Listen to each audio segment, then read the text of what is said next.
नमस्कार दोस्तों, कविता Yadav YouTube channel पर आप सभी का स्वागत है। संपूर्ण हिंदी विषय की तैयारी को आगे बढ़ाते हुए टीजीटी पीजीटी परीक्षाओं को ध्यान में रखते हुए आज की क्लास करेंगे हम प्रैक्टिस सेट। प्रैक्टिस सेट से संबंधित प्रैक्टिस सेट नंबर 6 हम करेंगे।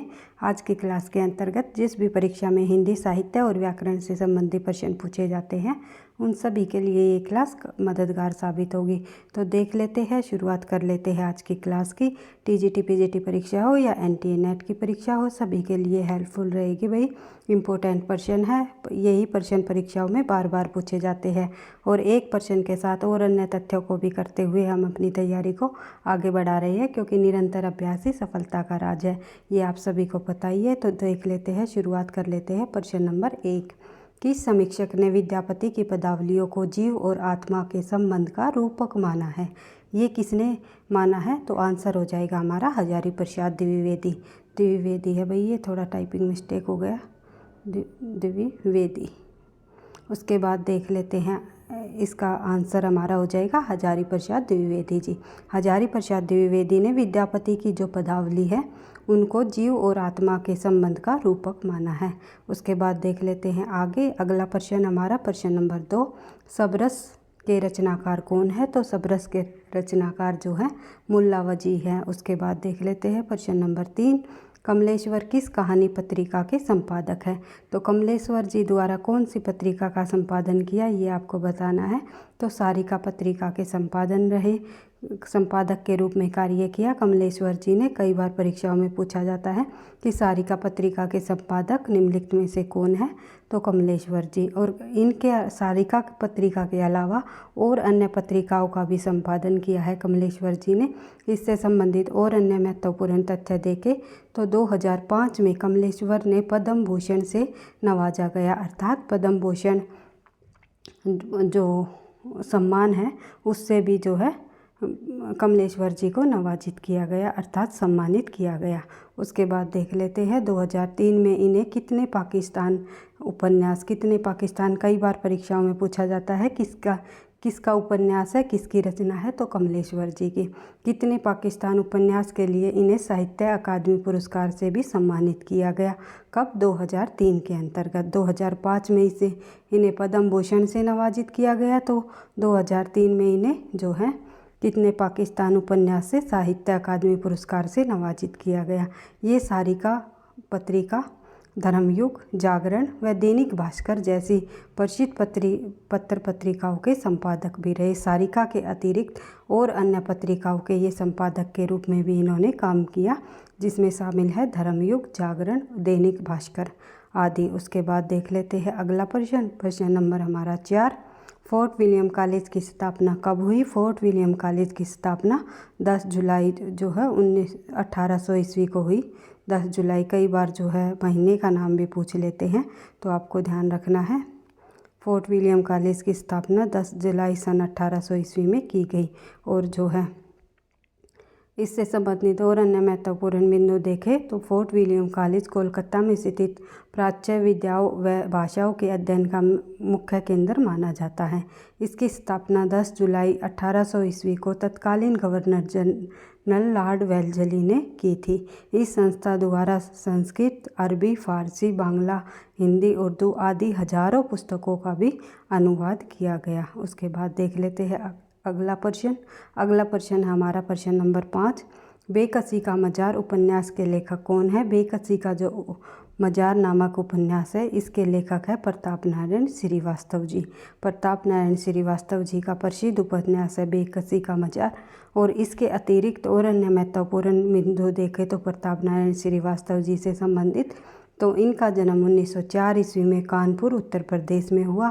मुख्य रचनाएं हैं निरकुंज, विदा, विजय, विसर्जन, बेकसी का मजार, वेदना, विश्वास की वेदी। इनका जो विदा रचना है कई बार परीक्षाओं में पूछी जाती है, तो आपको ध्यान रखना है। प्रताप नारायण मिश्र जी की प्रथम प्रसिद्ध औपन्यासिक रचना जो है विदा। प्रेमचंद के गोदान से कोई जो है 7 वर्ष पूर्व प्रकाशित हुई। लगभग 7 वर्ष पूर्व जो इनकी रचना विदा जो है प्रेमचंद के गोदान से पहले प्रकाशित हो चुकी थी। इसकी जो प्रारंभिक कीर्ति ने इन्हें उपन्यासकार की प्रतिष्ठा दिलाई। इसी कीर्ति के द्वारा जो है ये पूछा जा सकता है प्रताप नारायण मिश्र जी को उनकी किस कीर्ति के आधार पर जो है उपन्यासकार के रूप में प्रतिष्ठा प्राप्त हुई। तो ये आपको ध्यान रखना है इनकी रचना विधा के, जो विधा इन्होंने जो है उपन्यासिक कीर्ति लिखी है, उपन्यासिक रचना लिखी है, उसी के आधार पर इन्हें जो है प्रतिष्ठा प्राप्त हुई। उसके बाद देख लेते हैं आगे। अगला प्रश्न हमारा प्रश्न संख्या 6, सरस्वती पत्रिका के प्रथम संपादक कौन है। तो सरस्वती पत्रिका के प्रथम संपादक के रूप में अगर हम इन ऑप्शनों के अनुसार देखें तो श्याम सुंदर दास जी है। श्याम सुंदर दास जो है सरस्वती पत्रिका के प्रथम संपादक के रूप में जाने जाते हैं। लेकिन इससे पहले अगर इन ऑप्शनों के अनुसार इन ऑप्शनों के अंदर जो है चिंतामणि घोष को भी इंक्लूड कर दिया जाता तो हम जो है सरस्वती पत्रिका के प्रथम संपादक चिंतामणि जी को मानते, क्योंकि 1900 ईस्वी में जो है चिंतामणि जी ने सरस्वती पत्रिका का संपादन किया था। उसके बाद जो है 1901 में और 2 में जो है श्याम सुंदर दास जी ने इसका कार्यभार संभाला था। उसके बाद 1903 से लेकर 1920 तक महावीर प्रसाद द्विवेदी सरस्वती पत्रिका के संपादक के रूप में इन्होंने काम किया। तो देख लेते हैं इससे संबंधित और अन्य तथ्य। इस पत्रिका का प्रकाशन इंडियन प्रेस प्रयाग से सन 1900 ईस्वी में जनवरी मास के प्रारंभ में हुआ था और तब उसके जो संपादक के रूप में कार्य किया था वे लेखक थे, वे विद्वान थे चिंतामणि घोष। चिंतामणि घोष जी द्वारा जो है सरस्वती पत्रिका का संपादन 1900 ईस्वी के जनवरी मास में किया गया। उसके बाद 1903 में जो है महावीर प्रसाद द्विवेदी इनके संपादक बने और इससे पहले जो है श्याम सुंदर दास ने इसका कार्यभार संभाला। आई होप आप लोगों को वीडियो पर समझ आ रही होगी, प्रश्न आपको अच्छे लग रहे होंगे या समझ आ रहे होंगे। तो अगर वीडियो आपको पसंद आती है, समझ आती है, लगता है कहीं ना कहीं आपकी परीक्षाओं के लिए ये हेल्पफुल रहेंगे, तो वीडियो को भाई लाइक अवश्य किया करो और बाद में जो है कमेंट भी किया करो, ताकि मुझे नेक्स्ट क्लास बनाने का और अधिक मोटिवेशन मिले और अच्छे अच्छे क्वेश्चन मैं आपको इस प्रैक्टिस सेट के अंदर लेकर आऊँ। तो देख लेते हैं इससे संबंधित अगला महत्वपूर्ण बिंदु है, इसका प्रकाशन पहले झांसी और फिर कानपुर से होने लगा। और जो बच्चे पहली बार जो है वीडियो को देख रहे हैं तो चैनल को सब्सक्राइब भी कर लेना, क्योंकि हर रोज़ हिंदी विषय से संबंधित महत्वपूर्ण तथ्यों के साथ, महत्वपूर्ण बिंदुओं के साथ जो कि परीक्षाओं में बार बार पूछे जाते हैं, उनको करते हुए हम अपनी तैयारी को आगे बढ़ा रहे हैं। देख लेते हैं प्रश्न नंबर 7 प्रश्न नंबर में हम देखेंगे तो मुक्तिबोध दिग्विजय महाविद्यालय राजनांदगांव में सेवारत थे। राजनांदगांव में सेवारत थे तो किस पद पर वे सेवारत थे ये पूछा हुआ है। तो आंसर हो जाएगा हमारा हिंदी विभागाध्यक्ष के रूप में जो है मुक्तिबोध जी जो है दिग्विजय विश्वविद्यालय के राजनांदगांव में सेवारत थे। उसके बाद देख लेते हैं मुक्तिबोध जी की अन्य महत्वपूर्ण रचनाएं जो कि परीक्षाओं में बार बार पूछी जाती हैं। सबसे पहले चांद का मुँह टेढ़ा कविता संग्रह है 1964, फिर नई कविता का आत्म संघर्ष अन्य निबंध संग्रह है ये 1964 के। एक साहित्यिक डायरी कई बार पूछा जाता है परीक्षा में, एक साहित्य डायरी जो है, एक साहित्यिक डायरी किस विधा की रचना है, तो ये जो है निबंध संग्रह है मुक्तिबोध जी का। काठ का सपना कहानी संग्रह है 1967, विपात्र है जो उपन्यास 1970, साहित्य का सौंदर्य शास्त्र ये है 1971 की रचना। कामायनी एक पुनर्विचार काफ़ी बार जो है परीक्षाओं में पूछा जाता है, तो इम्पोर्टेंट रचना है कामायनी एक पुनर्विचार मुक्तिबोध जी की 1973 ईस्वी में एक आलोचनात्मक कीर्ति रही है। उसके बाद देख लेते हैं आगे अगला प्रश्न हमारा प्रश्न नंबर 8, निम्नलिखित पंक्तियाँ जो है किस कवि की है। पंक्तियों से संबंधित भी काफ़ी सारे प्रश्न परीक्षाओं में पूछे जाते हैं। बदलते हुए पैटर्न के आधार पर ही हमने प्रैक्टिस सेट को जो है सेट किया है ताकि आपको अधिक से अधिक हेल्प मिले। तो देख लेते हैं जो ये पंक्तियाँ है कई बार परीक्षाओं में पूछी भी गई है, पिछली परीक्षाओं में एनटीए नेट के अंतर्गत भी पूछी गई है और टीजीटी पीजीटी परीक्षाओं में भी पूछी गई है। क्या कहा मैं खंडन करता हूँ, ठीक है तो मैं अपना खंडन करता हूँ, मैं विराट हूँ, मैं समूहों में समोए हुए हूँ। जो ये पंक्ति है ये किस लेखक की है, किस कवि की है, तो सूर्यकांत त्रिपाठी निराला जी द्वारा लिखी गई। उसके बाद अगली पंक्ति हम देख लेते हैं, आज मैं अकेला हूँ, अकेले रहा नहीं जाता, जीवन मिला है, यह रतन मिला है। यह उपयुक्त पंक्तियाँ किस कवि की हैं? तो ये पंक्तियाँ जो है त्रिलोचन जी की हैं। उसके बाद देख लेते हैं, त्रिलोचन जी को हिंदी साहित्य की प्रगतिशील काव्यधारा का प्रमुख हस्ताक्षर के रूप में जाना जाता है।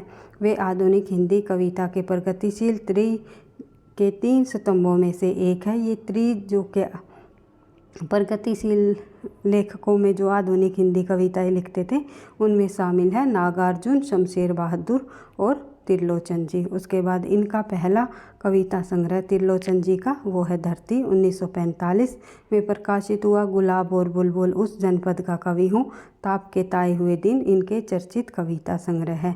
दिगंत और धरती जैसी रचनाओं को कालक्रमबद्ध करने वाले त्रिलोचन शास्त्री ने 17 कविता संग्रह प्रकाशित किए।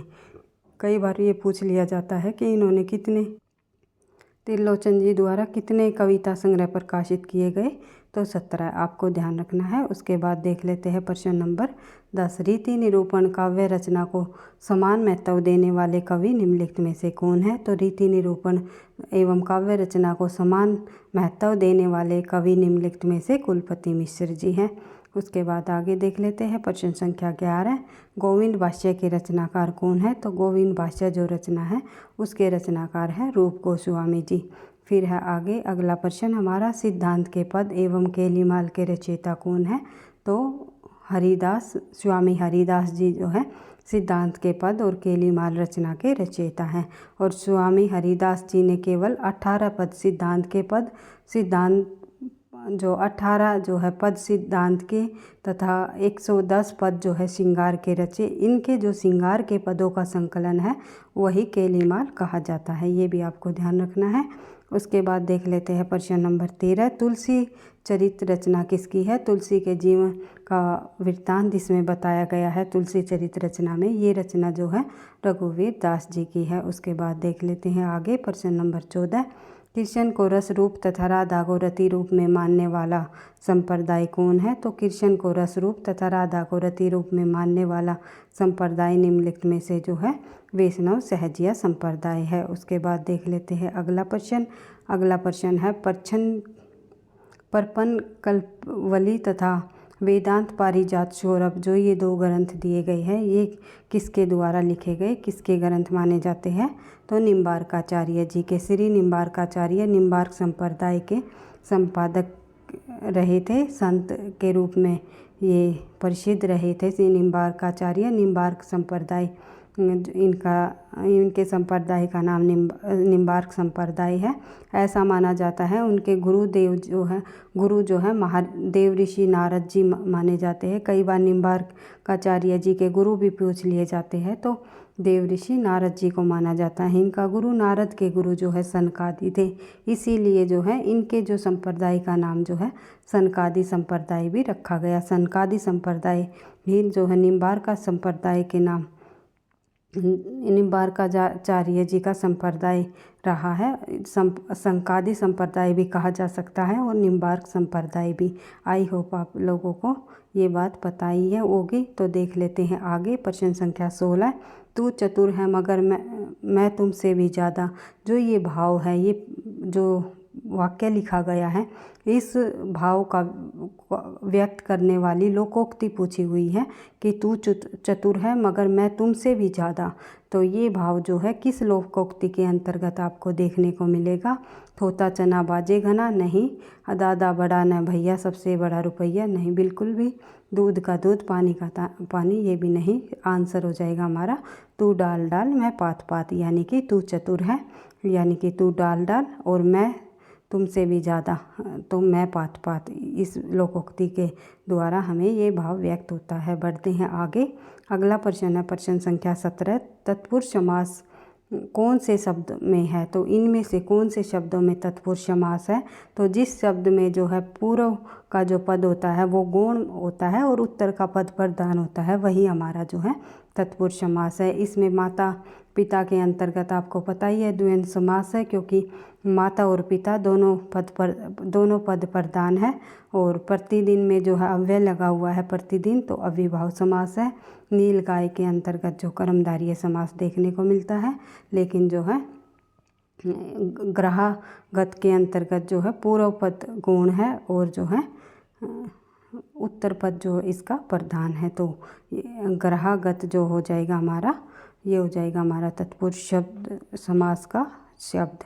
उसके बाद आगे देख लेते हैं कुछ और अन्य तत्पुरुष समास के उदाहरण। तो देख लेते हैं, इस समास में पूर्व पद गौण तथा उत्तर पद प्रधान है। समस्त पद बनाते समय पदों के विभक्ति चिन्हों को लुप्त किया जाता है, जैसे मूर्ति को बनाने वाला मूर्तिकार, कला को जीतने वाला कालजयी, राजा को धोखा देने वाला राजद्रोही, खुद को मारने वाला आत्मघाती, मांस को खाने वाला मांसाहारी, शाक को खाने वाला शाकाहारी, गंगा का जल है गंगा जल।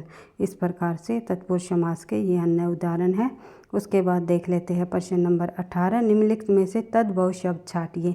इनमें से हमें तद्भव शब्द को छांटना है।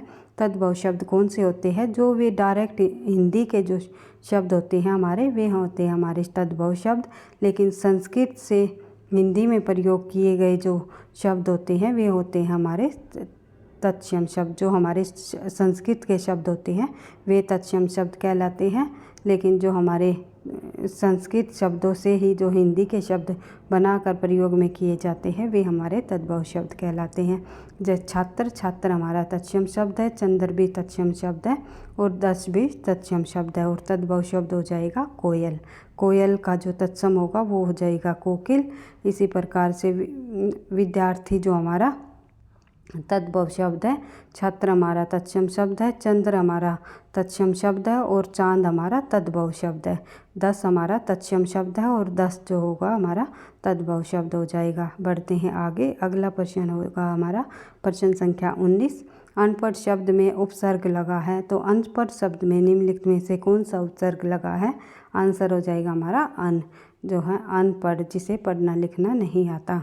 तो वो हो जाएगा हमारा जो उपसर्ग होते हैं जो शब्दांश आगे लगकर शब्द के अर्थ में विशेष परिवर्तन करते हैं वे होते हैं हमारे उपसर्ग कहलाते हैं। जैसे अनमोल, जिसका कोई मोल न हो, अनपढ़, जिसे पढ़ना लिखना नहीं आता, अनबन, इन तीनों शब्दों में अन उपसर्ग लगा हुआ है। बढ़ते हैं आगे, अगला प्रश्न हमारा प्रश्न संख्या 20। कौन से वर्ग में दीर्घ स्वर नहीं है? दीर्घ स्वर इनमें से कौन से जो वर्ग में नहीं है? तो आंसर हो जाएगा हमारा छोटा ऊ, छोटी ई। इन शब्दों में हमारे दीर्घ स्वर शामिल नहीं है। और अन्य जो ऑप्शन दिए हुए हैं आप लोगों को देखने को मिल ही रहा होगा, इन सभी में दीर्घ स्वरों को शामिल किया गया है। तो देख लेते हैं इससे संबंधित और अन्य महत्वपूर्ण बिंदु। तो स्वतंत्र रूप से बोले जाने वाले वर्ण स्वर्ण कहते हैं। मात्रा या उच्चारण के आधार पर ह्रस्व स्वर, दीर्घ स्वर और प्लुत स्वर 3 प्रकार के होते हैं स्वर। जिसके ह्रस्व स्वर वे होते हैं जिसके उच्चारण में कम समय लगता है, जैसे कि ए, ई और ऊ। इन्हें हम जो है मूल स्वर के नाम से भी जानते हैं। तो दीर्घ स्वर होते हैं हमारे जिनके उच्चारण में ह्रस्व स्वर से अधिक समय लगता है, अर्थात दुगना समय लगता है। 2 मात्राओं का समय लगता है, जैसे आ, ई, ऊ, ए, ओ, औ। इसके बाद बात करें आगे, प्लुत स्वर क्या होते हैं? जिनके उच्चारण में दीर्घ स्वर से भी अधिक समय लगता है। किसी को पुकारने में जिसका प्रयोग होता है, जैसे कि हम राम को अगर बोले तो इस प्रकार बोलेंगे राम।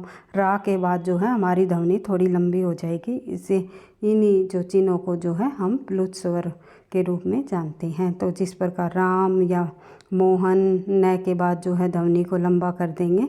तो जैसे मोहन जब हम लिखेंगे, मोहन न के बाद जब हमें इस प्रकार लगा देंगे तो ये हमारे प्लुत स्वर में आ जाएंगे। और अन्य कोई किसी को हम पुकारे, जैसे कि हम ओम बोलेंगे तो ओम इस प्रकार से हम लिख देंगे तो ये हमारे हो जाएंगे प्लुत स्वर। उसके बाद बात करें आगे, अगला प्रश्न हमारा प्रश्न संख्या 21। निम्नलिखित में से तत्सम शब्द चुनिए। इनमें तत्सम शब्द कौन सा है? तो ये आपको देखना है। तत्सम शब्दों में शामिल है जो हमारे संस्कृत के शब्द होते हैं वे हमारे तत्सम शब्द कहलाते हैं। जो संस्कृत के जो के त्यों लिए जाते हैं। तो ऊंचा हमारा तत्सम शब्द नहीं है, तद्भव शब्द है। काजल भी हमारा तद्भव शब्द है और जेठ भी हमारा तद्भव शब्द है।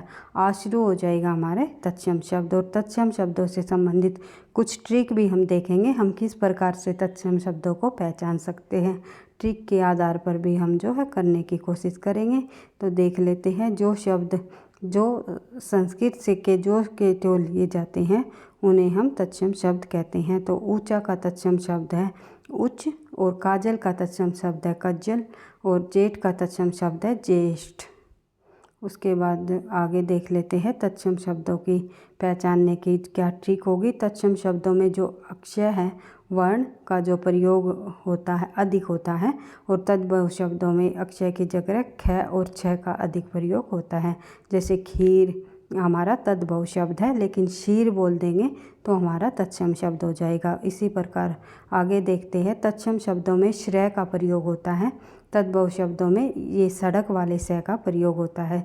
जैसे सिंगार लिखेंगे तो हमारा तद्भव शब्द हो जाएगा, लेकिन अगर इस प्रकार से सिंगार लिखेंगे तो हमारा तत्सम शब्द हो जाएगा। इसी प्रकार आगे देखें ट्रिक नंबर 3। तो तत्सम शब्दों में श का प्रयोग होता है, ये वाला श शलगम का प्रयोग अधिक होता है, लेकिन तद्भव शब्दों में स सड़क का प्रयोग अधिक होता है। जैसे शिक्षा लिखेंगे तो हम लिख देंगे तत्सम शब्दों में आएगा, लेकिन अगर हम सीख लिखेंगे तो हमारा क्या आ जाएगा, ये आ जाएगा हमारा तद्भव शब्दों में। उसके बाद देख लेते हैं ट्रिक नंबर 4। तत्सम शब्दों में ये वाला श षटकोण वाले श वर्ण का प्रयोग अधिक होता है, जैसे कि पृष्ठ, पुष्कर और पुष्प। इसी प्रकार से तत्सम शब्दों में त्र और री का प्रयोग अधिक होता है, जैसे पितृ, पत्र, मित्र, नृत्य, राजपुत्र, रात्रि आदि जब हमारे तत्सम शब्द है। इसी प्रकार आगे बढ़ते हैं, तो तत्सम शब्दों में व का प्रयोग अधिक होता है, और तद्भव शब्दों में ब का प्रयोग होता है। जैसे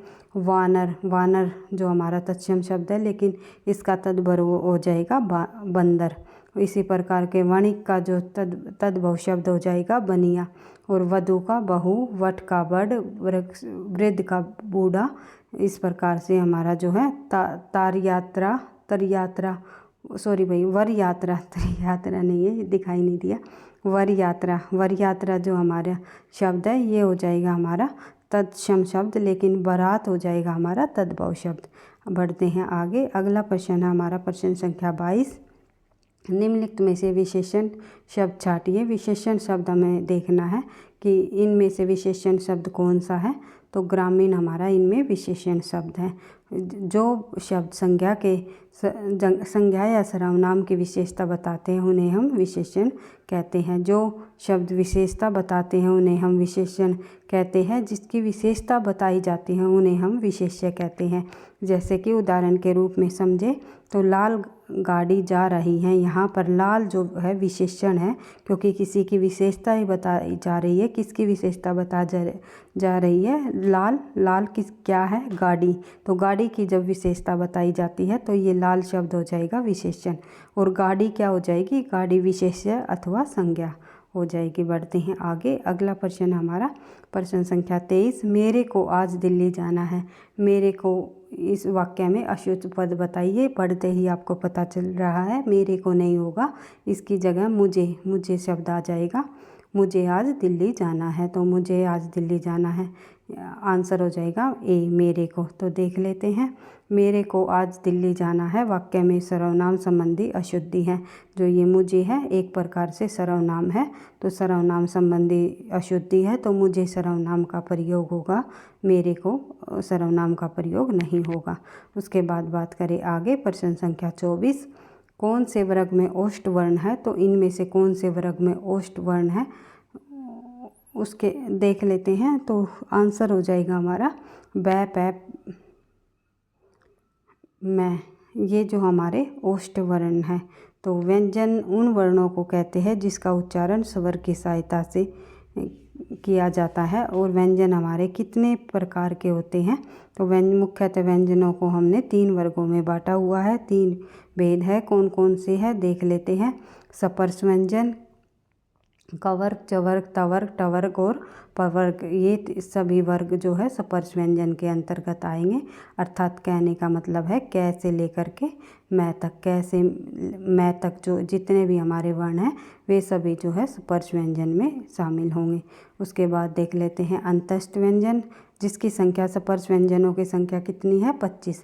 कई बार ये भी परीक्षा में प्रश्न पूछा जाता है निम्नलिखित में से स्पर्श व्यंजनों की संख्या कितनी है, तो 25 मानी जाती है। अंतस्थ व्यंजन में शामिल हमारे य, र, ल, व, जो कि कुल संख्या 4 है। ऊष्म व्यंजन में शामिल हमारे श, श है, कुल 4 वर्ण है। उसके बाद बात करें आगे, डिबिया शब्द में प्रत्यय लगा है, तो डिबिया शब्द में ईया प्रत्यय लगा हुआ है, ये वाली ई आएगा भाई। उसके बाद देख लेते हैं आगे, अगला प्रश्न हमारा प्रश्न संख्या 26। पर्वत शब्द का पर्यायवाची शब्द नहीं है। इनमें से पर्वत शब्द का पर्यायवाची कौन सा शब्द नहीं है? पर्वत तो है ही, साथ ही गिरी भी पर्वत का पर्यायवाची शब्द है। सलेजा नहीं है भाई, सलेजा का मतलब होता है पार्वती। और इसके बाद जो है नग भी हमारा जो है पर्वत शब्द का पर्यायवाची है। तो देख लेते हैं पर्वत शब्द के और अन्य पर्यायवाची, ताकि परीक्षा में इनके अतिरिक्त और अन्य पर्यायवाची शब्द भी पूछ लिया जाए। पर्वत शब्द के पर्यायवाची काफ़ी बार परीक्षाओं में पूछे जाते हैं, तो आपको ध्यान रखना है नग, गिरी, आद्री, नगपति, भूधर। भूधर कई बार पूछा जाता है भाई। तुंग, शिखर और धरणीधर, ये सभी के सभी जो है पर्वत शब्द के पर्यायवाची हैं। सलेजा शब्द के पर्यायवाची शब्द कौन से होंगे?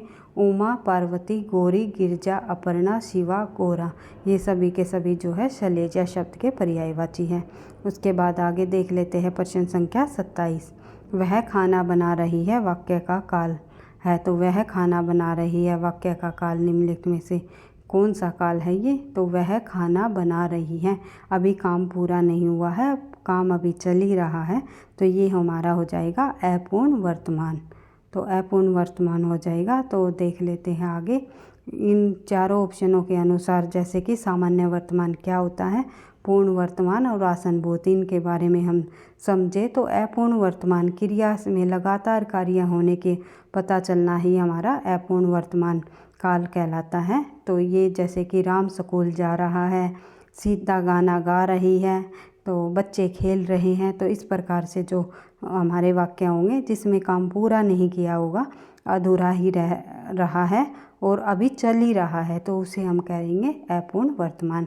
फिर हो जाएगा हमारा आसनभूत के संबंध में समझे तो निकट भूतकाल की क्रिया भावगत ज्ञात होना, जैसे मैं अभी पढ़कर आया हूँ, अभी अभी जो काम हुआ है तो उसे ही हम निकट, जो भविष्य में जो निकट भूतकाल में जो काम हुआ है तो उसे ही हम कहेंगे आसनभूत। मैं अभी पढ़कर आया हूँ, मैंने अभी खाना खाया है, अगर है शब्द आ जाए और अभी अभी काम को पूरा काम कर चुके हो आप, तो उसे हम कहेंगे आसनभूत। उसके बाद पूर्ण वर्तमान क्रिया में अभी ही पूरा होने का भाव ज्ञात होना, जैसे वह आया है, तो अभी हमारे सामने है, वह अभी आया ही है, तो इसी प्रकार से जो हमारे बिल्कुल जो काम अभी अभी चल कर हुआ हो वो ही हमारा जो हो जाएगा पूर्ण वर्तमान। अभी यह जो काम किया है उसमें हम पूर्ण वर्तमान कहेंगे। तो सामान्य वर्तमान के अंतर्गत क्रिया से कार्य की पूर्णता व अपूर्णता का पता चलता है।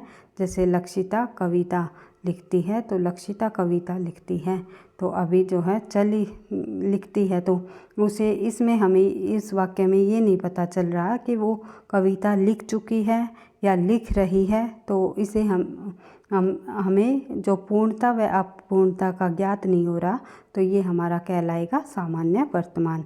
उसके बाद देख लेते हैं प्रश्न संख्या 28। निम्नलिखित में से किस कृति के लेखक जयशंकर प्रसाद जी नहीं है?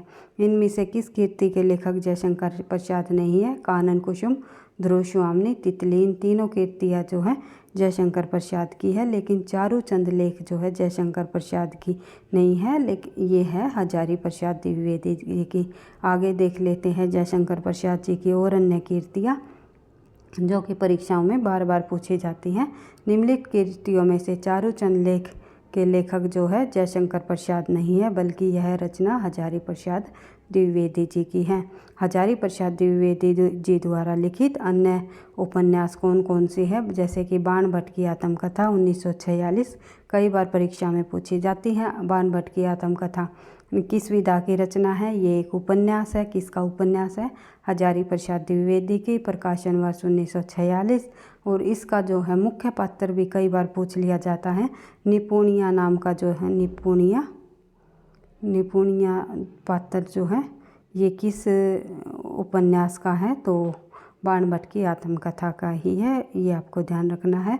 पुनर्वा 1973, अनाम दास का पोथा 1976 आदि जो ये रचनाएं हैं हजारी प्रसाद द्विवेदी जी के उपन्यास है। उसके बाद देख लेते हैं आगे। कानन कुसुम, ध्रुव स्वामिनी व तितली जयशंकर प्रसाद जी की प्रमुख रचनाएं हैं। इनके अलावा जयशंकर प्रसाद जी की उन अन्य रचनाएं हैं चित्राधार, प्रेम पथिक, करुणालय, महाराणा का महत्व, झरना, आंसू, लहर, कमायनी, सज्जन, कल्याणी परिणय, प्रायश्चित, राज्यश्री, विशाख, अजातशत्रु, कामना, जन्मेजय का नागयक, स्कंदगुप्त, एक घूट, चंद्रगुप्त। हम जल्दी जल्दी प्रश्नों को इसलिए कर रहे हैं भाई ताकि आपको अधिक से अधिक प्रश्नों की रिवीजन हो सके परीक्षा तक। तो बार बार प्रश्नों को जब हम करते हैं तो वही तथ्य हमारे सामने बार बार आते हैं, तो अधिक से अधिक तथ्यों की आपको इससे रिवीजन हो पाती है ताकि आपको परीक्षा में सभी प्रश्न जो है सही हो पाए, किसी भी प्रश्न में कन्फ्यूजन ना हो। क्योंकि बार बार प्रश्नों को करने से, निरंतर अभ्यास से ही आपको सफलता मिलेगी। तो यही मेरा मानना है। आई होप आप समझ रहे होंगे। देख लेते हैं आगे। प्रश्न संख्या 29, पद्मावत के अनुच्छेदों का नाम बताइए। तो पद्मावत में जो अनुच्छेद है उसको क्या कहा गया है? प्रश्न ये है। तो पद्मावत में जो अनुच्छेद है उसको हम खंड नाम से जानते हैं, खंड कहा गया है। तो देख लेते हैं। पद्मावत जयसी जी की रचना है। पद्मावत हिंदी का महाकाव्य है। इसकी कथा पूर्वार्ध लोक प्रचलित तथा काल्पनिक है तथा उत्तरार्ध ऐतिहासिक कहलाता है। पूर्वार्ध जो भाग होता है पर पद्मावत की कथा का वो है लोक प्रचलित तथा काल्पनिक, और उत्तरार्ध भाग है वो है ऐतिहासिक। ये आपने देख ही लिया। तो इसकी जो कथा है वो पूर्वार्ध भाग जो है लोक प्रचलित व काल्पनिक है तथा उत्तरार्ध भाग है जो बाद का भाग है वो ऐतिहासिक कहलाता है। इसका नायक राजकुल से संबंधित है। पद्मावत की पूरी कथा 52 सर्गों में विभक्त है, जिन्हें हम खंड नाम से जानते हैं। खंड कहा जाता है। पद्मावत की जो सर्ग होते हैं उनको खंड नाम दिया गया है। जयसी जी की और अन्य प्रमुख रचनाएं हम देखें पद्मावत के अलावा, तो पद्मावत तो है ही, साथ में अखरावट, आखिरी कलाम, चित्ररेखा, कहरनामा, मसलनामा, ये सभी रचनाएं जयसी जी द्वारा रचित हैं। और इन रचनाओं के अंदर से भी प्रश्न पूछे जाते हैं आजकल कि आखिरी कलाम में मतलब क़यामत का वर्णन किस में दिया गया है। तो जयसी जी की आखिरी कलाम रचना में किन किन रचनाओं के अंदर किस चीज़ का वर्णन किया गया है? तो जैसे अखरावट जो है वर्णमाला पद्धति पर आधारित जो रचना है इनकी, तो किस रचना के अंतर्गत कौन कौन से महत्वपूर्ण बिंदु बनते हैं ये हम जयसी जी को हमने पढ़ा था, तब पूरी तरह से डिटेल से कर ही लिया था। तो देख लेते हैं आगे। अगला प्रश्न हमारा प्रश्न संख्या 30, इनमें से कौन से द्विवेदी युग का कवि नहीं है? तो द्विवेदी युग का कवि निम्नलिखित में से कौन नहीं है ये आपको बताना है। तो अयोध्या सिंह उपाध्याय हरिऔध, सोहनलाल द्विवेदी, रामनरेश त्रिपाठी या मैथिली शरण गुप्त। सोहनलाल द्विवेदी के अलावा जो अन्य जो कवि हैं वे द्विवेदी युग के कवि माने जाते हैं, लेकिन सोहनलाल द्विवेदी राष्ट्रीय काव्यधारा के प्रमुख कवियों में शामिल है। बालकृष्ण शर्मा, नवीन, माखनलाल चतुर्वेदी, रामधारी सिंह दिनकर आदि कवि जो है राष्ट्रीय काव्यधारा के अंतर्गत आते हैं। तो इसी में जो शामिल हमारे सोहनलाल द्विवेदी जी भी। सोहनलाल द्विवेदी नवयुग के राष्ट्रीय चेतना के अग्रदूत तथा प्रमुख गांधीवादी कवि माने जाते हैं। द्विवेदी जी बड़े भावुक व राष्ट्रीय विचारधारा के कवि रहे हैं। इनकी कीर्तियाँ जो है वो है भैरवी, युगारंभ, पूजा गीत, वासवदत्ता, कुणाल, विस्पान, सेवाग्राम, प्रभाती, वासंती, युगधार, चित्रा आदि जो है इनकी प्रमुख रचनाएं हैं। जो ये सोहनलाल द्विवेदी जी है ये मैथिली शरण गुप्त के छोटे भाई माने जाते हैं भाई, ये भी आपको ध्यान रखना है। एक मिनट, सॉरी भाई, सॉरी। सोहनलाल द्विवेदी नहीं भाई, सियाराम शरण गुप्त है वे, सोहनलाल द्विवेदी जी नहीं है। तो देख लेते हैं आगे देख लेते हैं। जबकि अयोध्या सिंह उपाध्याय हरिऔध, राम नरेश त्रिपाठी और मैथिली शरण गुप्त, जो ये तीनों के तीनों कवि हैं, वे द्विवेदी युग के प्रमुख कवियों में शामिल हैं। सियाराम शरण गुप्त भी राष्ट्रीय काव्य धारा के कवियों में शामिल है। जब थोड़ा सा मुझे माइंड से ये चीज़ें माइंड में आ गई थी कि सियाराम शरण गुप्त जो है मैथिली शरण गुप्त जी के छोटे भाई माने जाते हैं, सोहनलाल द्विवेदी नहीं है। ये मैं आप लोगों से इसके लिए माफ़ी चाहूँगी। तो आगे देख लेते हैं प्रश्न नंबर हमारी 31, तेरी मेरी उसकी बात किसकी रचना है। तो तेरी मेरी उसकी बात निम्नलिखित में से जो है यशपाल जी की प्रमुख रचना है। तो यशपाल जी की और अन्य प्रमुख रचनाएं हम देखें तो यशपाल, एक मिनट भाई, और जो अन्य ऑप्शन दिए हुए हैं भगवती चरण वर्मा, उदय शंकर भट्ट और अमृतलाल नागर, इनकी रचनाएं की भी बात करें तो हम देख लेते हैं। पहले हम बात करेंगे अमृतलाल नागर के उपन्यास। अमृतलाल नागर के उपन्यास काफ़ी बार परीक्षाओं में पूछे जाते हैं। तो महाकाल 1947, सेठ बाके लाल 1955, बूंद और समंदर 1956, शतरंज के मोरे 1959, सुहाग के नुपुर 1960, अमृत और विष जो है 1966, सात घूंघट वाला मुखड़ा 1968, एक दान है मिश्राए जो ये है 1972, मानस का हंस जो कि तुलसीदास जी के जीवन से संबंधित है 1972, नाचो बहुत गोपाल 1978, खंजन नैन 1981, बिखरे तिनके 1982 और अग्निगर्भा 1983। उसके बाद जो है करवट 1985, पीडिया 1990। ये मुख्य जो उपन्यास है अमृतलाल नागर के हैं। इनको आपको ध्यान से समझ लेना है क्योंकि कई बार परीक्षा में एनटीए नेट की परीक्षा में इन्हें क्रम वाइज लगाने को भी प्रश्न पूछ लिया जाता है। इसके अलावा और अन्य उपन्यासकारों की बात करें तो यशपाल जी की जब हम बात करें, दादा कामरेड 1941, देशद्रोही 1943, दिव्या 1945, पार्टी कामरेड 1946, मनुष्य के रूप 1949, अमिता 1956, झूठा सच जो है 2 भागों में प्रकाशित किया गया, पहला भाग 1958 में और दूसरा 1960 में, 12 घंटे 1962, अप्सरा का शाप 1965, क्यों फंसे 1968, तेरी मेरी उसकी बात 1974 की उपन्यास है इनका। उसके बाद देख लेते हैं आगे भगवती चरण वर्मा जी के उपन्यास, जिसमें शामिल है पतन 1927, चित्रलेखा 1974, 3 वर्ष 1976, जिसमें कि विश्वविद्यालय जीवन का वर्णन किया, विद्यार्थी के विश्वविद्यालय जीवन का दर्शाया गया है 3 वर्ष उपन्यास के अंतर्गत। टेढ़े मेढ़े रास्ते 1976, आखिरी दाव 1950, अपने खिलौने 1957, भूले बिसरे चित्र 1959, वह फिर आई 1960, समार्थ और सीमा 1962, थके पाँव 1973, रेखा 1974 और सच्ची सीधी बातें 1968, सब नचावत राम गोसाई 1970, प्रश्न और मरीचिका 1973। ये थे जो हैं हमारे यशपाल जी, भगवती चरण वर्मा जी के प्रमुख उपन्यास। यशपाल के हमने देख लिए, साथ ही अमृतलाल नागर जी के उपन्यास देख लिए और साथ ही हमने भगवती चरण वर्मा जी के उपन्यास भी हमने देख लिए। किस उपन्यास के अंतर्गत किस कथा का वर्णन किया गया है, किस उपन्यास से संबंधित कौन कौन से महत्वपूर्ण बिंदु हैं। अगर हम इनको भी साथ साथ करने लगे तो वीडियो बहुत ही ज़्यादा लंबी हो जाएगी, एक ही प्रश्न में काफ़ी समय लग जाएगा। इसलिए हम सभी प्रश्नों को जब और अन्य प्रश्नों को करेंगे तो बीच बीच में हम सभी महत्वपूर्ण तथ्यों को करते हुए आगे बढ़ेंगे। तो देख लेते हैं आगे। अगला हमारा जो उपन्यासकार है वो है उदय शंकर भट्ट। एक हमारा ऑप्शन के अनुसार उदय शंकर भट्ट का भी उसमें नाम दिया हुआ था, उसके उपन्यास भी हम देख लेते हैं।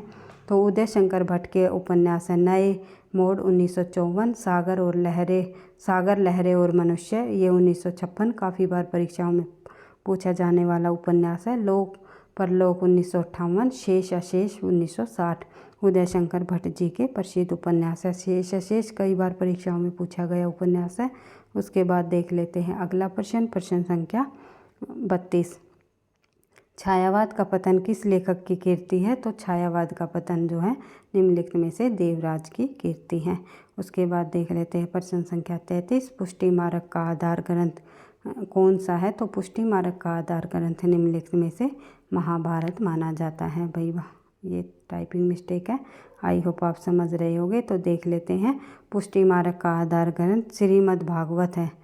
महाभारत, भैया थोड़ा टाइपिंग मिस्टेक हो गए, इसके लिए मैं माफ़ी चाहूँगी। श्रीमद् भागवत है, इसका सही आंसर हमारा सी नहीं है, बी है। श्रीमद् भागवत जो होगा वो पुष्टि मार्ग का आधार ग्रंथ होगा। तो देख लेते हैं आगे। पुष्टि मार्ग की स्थापना वल्लभाचार्य जी द्वारा की गई। 1468 ईस्वी में इनका जन्म हुआ, 1530 में इनकी मृत्यु हो गई। पुष्टि मार्ग की भक्ति 3 प्रकार की मानी जाती है। मार्ग, जीव तथा भक्त होते हैं इसमें। मार्ग जो है मर्यादा मार्ग जो है जीव में है मर्यादा जीव, और भक्त के अंतर्गत आएंगे मर्यादा भक्त। इसमें वैदिक मार्ग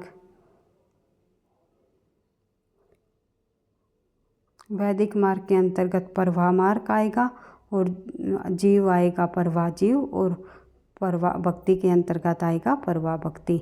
और लौकिक सुख मार्ग के अंतर्गत आएगा पुष्टि मार्ग, जिसमें भक्ति मार्ग, पुष्टि जीव और पुष्टि या शुद्ध भक्ति मानी जाती है। उसके बाद देख लेते हैं आगे प्रश्न संख्या 34। निम्नलिखित में से जो है हिंदी साहित्य के आदिकाल का अभिनव जयदेव किस कवि को कहा जाता है? तो हिंदी साहित्य के आदिकाल का जो अभिनव जयदेव कवि है वो रहे हमारे विद्यापति, क्योंकि विद्यापति की जो पदावली है उन्होंने जयदेव के गीत गोविंद के आधार पर ही लिखी थी, इसी कारण इन्हें अभिनव जयदेव के नाम से जाना जाता है। तो हिंदी साहित्य के आदिकाल का अभिनव जयदेव विद्यापति को कहा जाता है। विद्यापति को कवि शेखर, कवि कंठाभरण, नव कवि शेखर, खेलन कवि, दशावधान, पंचानन, मैथिल कोकिल आदि कवि रंजन आदि नामों से भी जाना जाता है। उसके बाद देख लेते हैं प्रश्न संख्या 35। आज का हमारा अंतिम प्रश्न है भाई। प्रश्न संख्या 35 जब हम देखें तो हेम कीटेरनी किसकी रचना है? तो हेम कीटेरनी निम्नलिखित में से जो है माखनलाल चतुर्वेदी जी की रचना है। हेम तरंगिणी रचना पर माखनलाल चतुर्वेदी को 1955 ईस्वी में जो है साहित्य अकादमी पुरस्कार से भी नवाजित किया गया, साहित्य सम्मान भी प्राप्त हुआ। हेम कीटेरनी पर नहीं भाई, हेम तरंगिणी पर, ये आपको ध्यान रखना है। तरंगिणी पर जो है इन्हें साहित्य अकादमी दिया गया।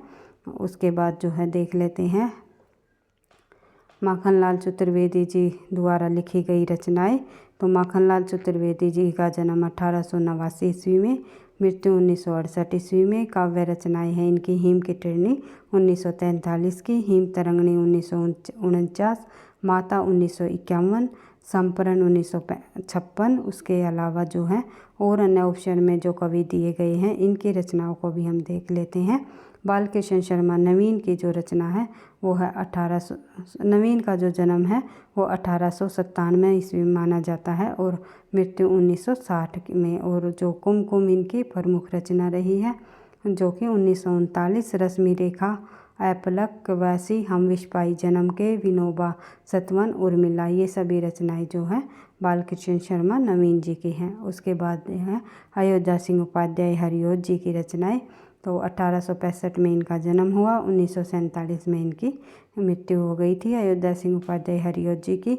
तो और अन्य इनकी रचनाओं के बारे में जब हम बात करें तो कीर्तन शतक 1882, रसिक रहस्य 1899, प्रेमा वारिधि जो है 1900 में, प्रेम प्रपंच जो है 1900, प्रेमाबू परम श्रवण ये 1901 में, प्रेमाबू प्रवाह 1901, प्रिय प्रवास इनकी सबसे प्रसिद्ध रचना रही है, जो कि खड़ी बोली का प्रथम महाकाव्य भी माना जाता है।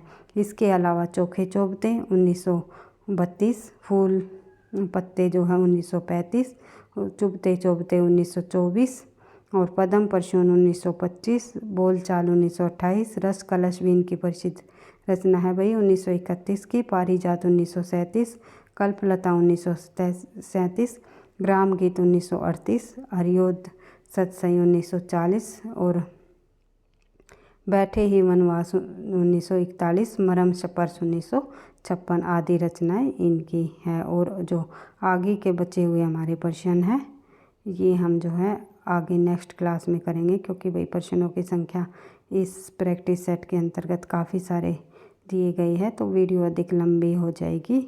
इसलिए आज की क्लास के अंतर्गत हम जो है 35 प्रश्नों को ही करेंगे। नेक्स्ट क्लास में हम आगे के प्रश्नों को कर लेंगे। तो इस प्रकार से हम अपनी तैयारी को धीरे धीरे आगे बढ़ा रहे हैं। टीजीटी पीजीटी हिंदी की परीक्षाओं को तो ध्यान में रख कर ही चल रही है, और ख़ासकर जो है हम अपनी प्रिपरेशन DSSS परीक्षाओं के लिए कर ही रहे हैं, लेकिन और अन्य परीक्षाओं में भी ये काफ़ी मददगार साबित होगी। ये जो हमारे प्रैक्टिस सेट चले हुए हैं, जो हमारी क्लासेस हर रोज़ हिंदी विषय से संबंधित होती है, संपूर्ण हिंदी के पाठ्यक्रम को ध्यान में रखते हुए नए पाठ्यक्रम के आधार पर प्रश्नों को हमने सेलेक्ट किया है। और इसी तरह जो है अधिक से अधिक प्रश्नों को रिवीजन करते हुए हर रोज़ हम हिंदी विषय से संबंधित एक क्लास इस चैनल के माध्यम से हम करते हुए अपनी तैयारी को आगे बढ़ाते रहेंगे। वीडियो पसंद आई तो भाई लाइक करना, दोस्तों के साथ शेयर करना, चैनल पर पहली बार हो तो सब्सक्राइब कर लेना ताकि आपको नोटिफिकेशन समय पर मिलता रहे। पढ़ते रहना, आगे बढ़ते रहना। एक बार और कहना चाहती हूँ भाई लाइक और कमेंट अवश्य किया करो ताकि मुझे भी नेक्स्ट क्लास बनाने का मोटिवेशन मिलता रहे और अच्छे से अच्छे क्वेश्चन मैं आप लोगों के लिए लेकर के आती रहूँ। तो थैंक यू, धन्यवाद।